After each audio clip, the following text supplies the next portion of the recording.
prays before a 14-foot-long, ancient linen cloth. The occasion attracts media attention because it is the first time that the cloth has been shown publicly in over 5 years.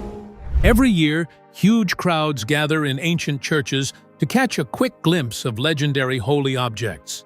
People have passed down stories about these relics and artifacts for generations, but when scientists brought advanced testing gear to examine the physical evidence, the real story turned out to be far more complicated.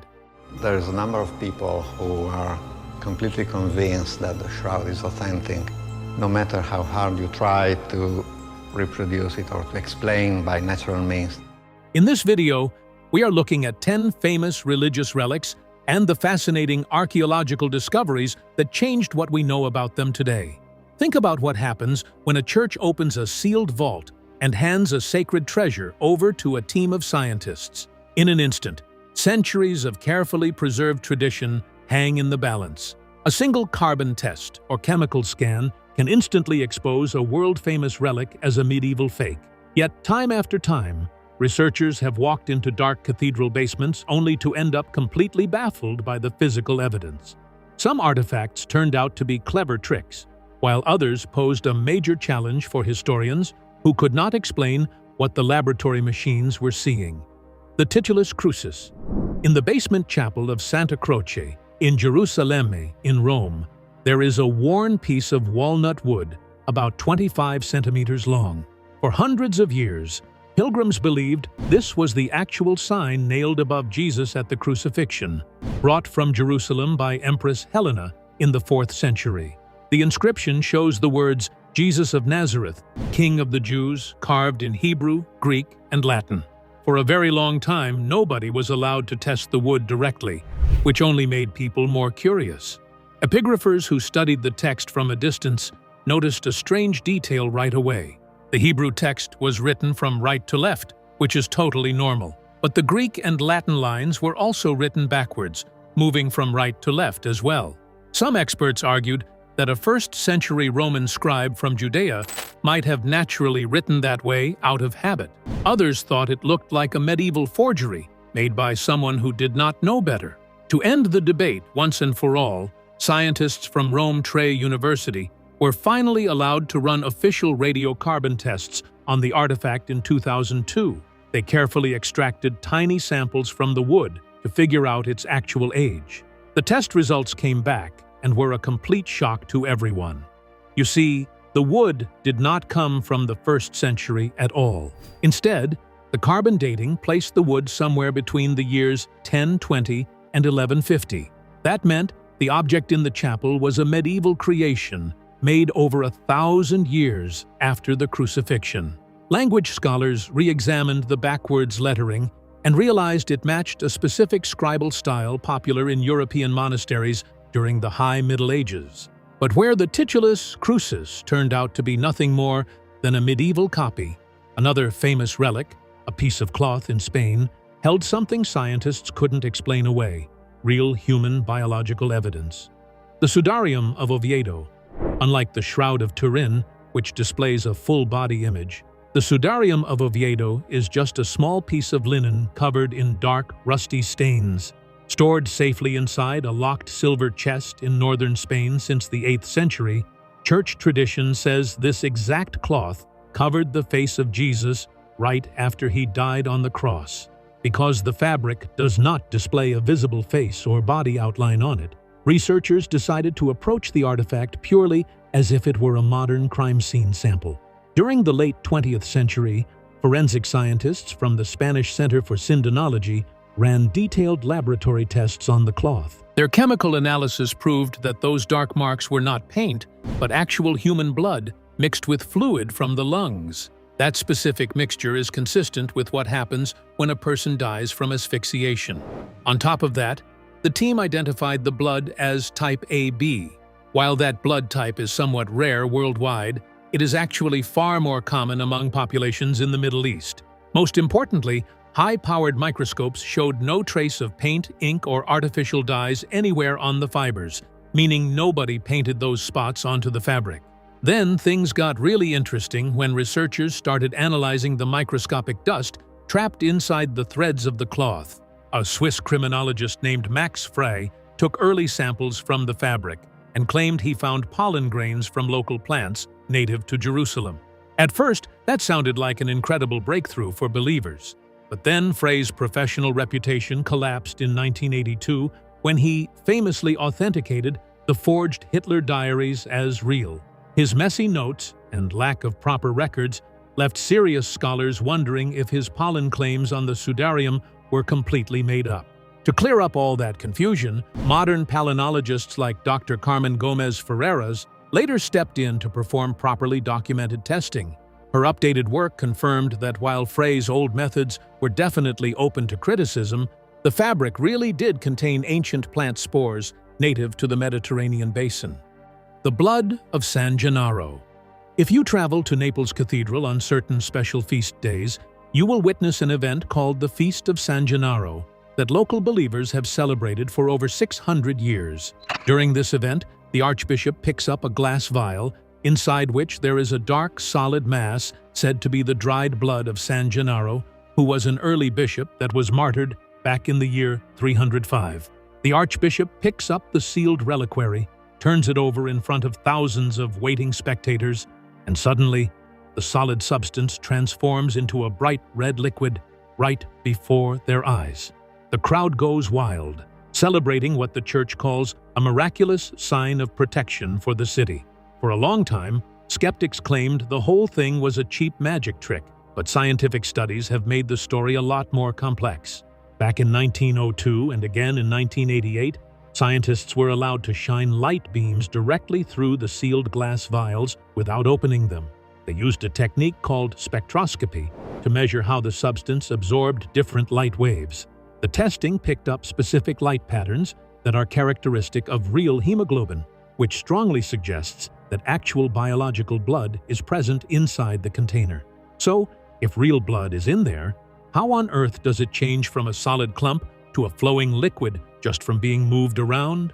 Well, in 1991, a team of Italian chemistry researchers published a fascinating study in the journal Nature that offered a completely scientific explanation. They proved that you can create a special material known as a thixotropic gel, using only ingredients and techniques available during the 14th century. A thixotropic substance looks like a thick, solid gel when it sits still in a container. But as soon as you shake or gently stir it, the internal molecular bonds temporarily break down and it turns into a smooth liquid. The chemists even made their own batch of thixotropic gel in the lab using iron chloride, calcium carbonate, and a bit of salt water. Their custom gel matched the exact color, behavior, and physical properties of the substance in Naples. To this day, the church has flatly refused to let anyone open those 600-year-old glass vials for direct chemical sampling, mainly because breaking the seal could permanently ruin the contents. Because of that refusal, researchers remain stuck in a classic standoff. Science has proven that medieval craftsmen had the exact chemical knowledge required to build an incredible illusion, yet non-invasive light tests suggest genuine human blood might really be trapped inside the glass. That ongoing mystery keeps millions of visitors coming back to Naples every single year. But while this Italian miracle relies on a fluid that changes its state, an incredible discovery hidden inside the Pope's own throne revealed that early Christian history was sometimes carved out of pure pagan mythology. The Chair of St. Peter. At the far end of St. Peter's Basilica in Rome, there is a large bronze monument designed by the famous artist Bernini. Enclosed high inside that towering sculpture is an ancient wooden throne. For hundreds of years, church tradition claimed that this exact chair was used by St. Peter himself when he served as the very first bishop of Rome back in the 1st century. Millions of pilgrims traveled across the globe just to catch a glimpse of the sacred seat, believing it represented the uninterrupted history of the papacy from the time of the apostles. For almost 1,000 years, nobody was allowed to dismantle the shrine or inspect the chair up close. But back in 1968, Pope Paul VI authorized a special team of archaeologists and historians to carefully remove the chair from Bernini's bronze shell so they could conduct a thorough scientific examination. The researchers brought in high-tech tools to identify the wood species, analyze the construction methods, and take tiny samples for radiocarbon dating. They also documented every visible detail, ensuring the historic artifact could be preserved exactly as it had been before the investigation began. What those scientists discovered completely blew the original legend out of the water. The tests revealed that the main wooden frame of the throne was made out of oak and acacia wood, dating back to the late 9th century. That meant the chair was actually constructed around the year 875, nearly 800 years after St. Peter died. Historical records linked the object to the Holy Roman Emperor Charles the Bald, who gifted the luxurious throne to Pope John VIII during his imperial coronation in Rome. Even more shocking than the age of the wood was what the researchers found carved into the decorative ivory panels on the front of the throne. When art historians looked at the ivory plaques under bright laboratory lighting, they realized the carvings did not depict Christian saints or biblical stories at all. Instead, the 18 intricate ivory panels illustrated the 12 labors of Hercules, showing the famous pagan hero fighting mythological beasts. Next to Hercules was an ivory portrait of Emperor Charles the Bald himself, wearing a royal crown. Finding ancient pagan myths carved into the Pope's personal throne created a huge stir among art historians. Though the Vatican quietly published the study results in academic journals during the 1970s without making any big public announcements, the chair was eventually placed right back inside Bernini's sculpture, where it remains today. The Spear of Destiny, Vienna Lance. Few military weapons in history carry as much legendary baggage as the Spear of Destiny. According to Christian tradition, this was the exact iron lance used by the Roman soldier Longinus to pierce Jesus' side during the crucifixion. Over the centuries, monarchs and conquerors built myths around the weapon.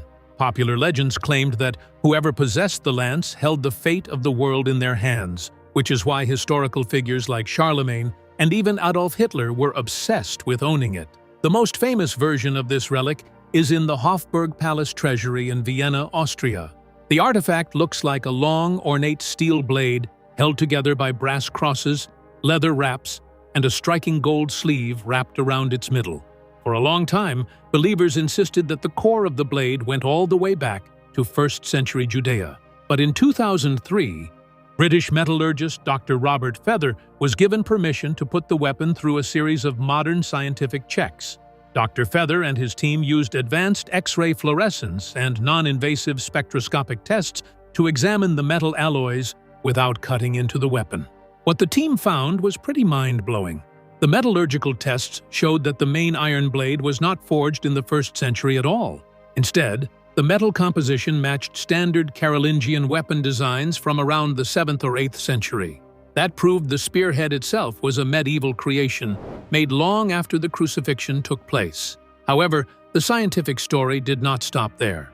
When Dr. Feather ran detailed X-ray scans through the center of the blade, he spotted something extraordinary hidden right under the gold sleeve. Inside a specially carved hollow channel sat a long iron pin. Metallurgical analysis showed that this inner pin was much older than the surrounding spearhead. In fact, its exact dimensions, shape, and iron composition matched standard Roman tent pegs and shoe nails used during the 1st century. So it turns out that medieval craftsmen did not just fabricate a fake weapon out of thin air. Instead, they took a genuine 1st century Roman iron nail, believed to be a relic from Jerusalem, and engineered a large 8th century steel lance around it to act as a protective display case. That incredible design revealed that medieval artisans were far more clever at preserving ancient relics than anyone gave them credit for. The sacred Ethiopian tabots. Tucked away inside a sealed basement room in the British Museum in London, there are 11 sacred objects known as tabots. These carved wooden and stone slabs represent the stone tablets given to Moses. And in the Ethiopian Orthodox Church, a tabot is what actually makes a church building holy. Without one, a building is just bricks and mortar. The story of how these 11 slabs ended up in England goes back to the year 1868. During a military conflict at a place called Magdala, British soldiers marched into the mountain stronghold of the Ethiopian ruler, and after winning the battle, they looted hundreds of ancient books and sacred church treasures. 11 tabots were taken directly from local places of worship, and shipped all the way back to London, where they were eventually handed over to the British Museum.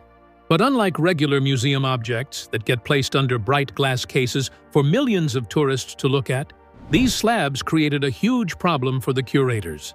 According to Ethiopian religious tradition, a tabot is so sacred that it must stay completely covered at all times. In fact, only fully ordained Ethiopian priests are ever allowed to look at or touch one. For anyone else, including historians or museum workers, even looking directly at a tabot is considered a major religious violation.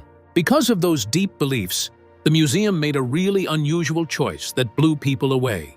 They decided to put all 11 tabots inside a special locked room where no visitors and not even the museum staff are allowed to set foot. Old historical logs mention that the slabs are made from local African woods and stone carved with ancient writing, but no modern scientific checks or scanner readings have ever been run on them because nobody can enter the room.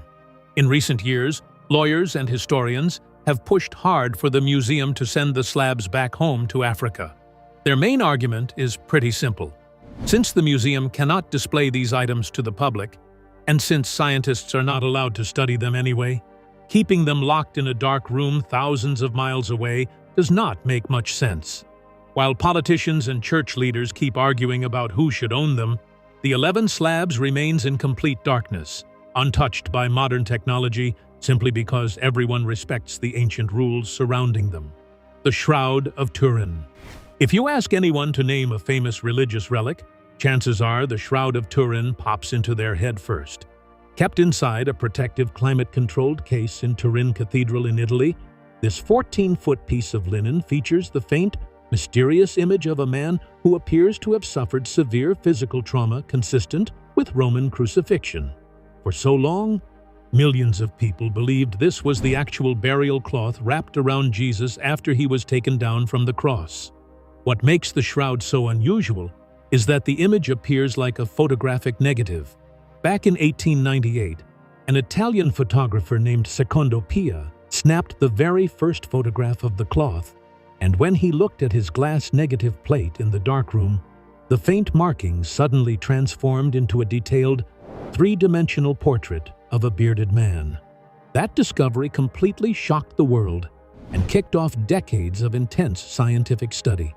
In 1978, a huge team of scientists known as the Shroud of Turin Research Project spent over 100 hours examining every single inch of the fabric.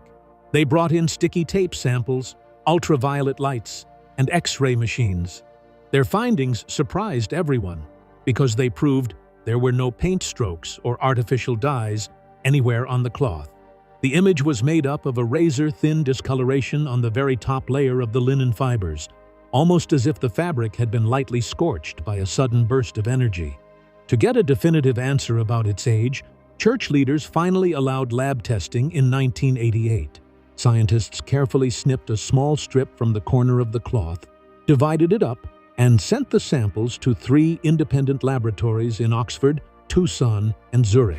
Each lab ran advanced carbon dating tests on its piece. When all 3 labs published their results together, the numbers matched almost perfectly. The testing dated the linen to between the years 1260 and 1390. The date lined up right with the first time the shroud historically appeared in France around the year 1354, leading many researchers to declare it a brilliant medieval creation. But the story did not end there because devoted researchers quickly pushed back on the lab results. Some scientists argued that the sample was taken from a corner that had been repaired by medieval nuns after a fire in 1532, meaning the labs tested a mix of old linen and newer cotton threads.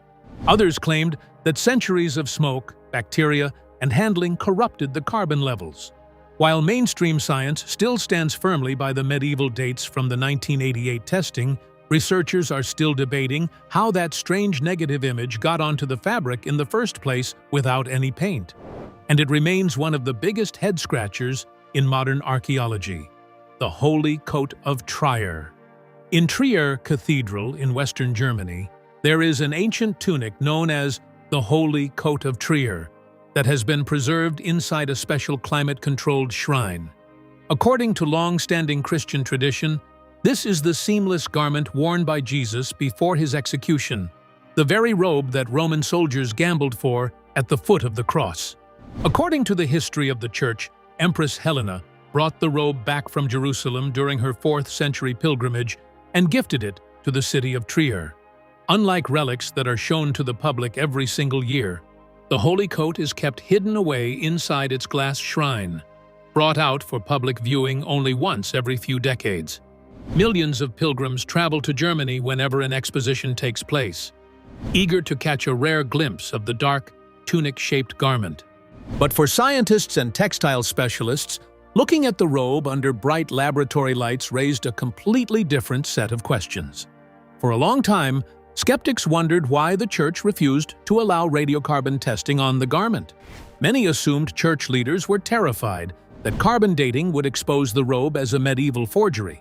But when professional textile conservators were finally allowed to examine the garment up close between 1970 and 1974 to help preserve it from falling apart, they uncovered a structural reality that was far more complicated than anyone expected.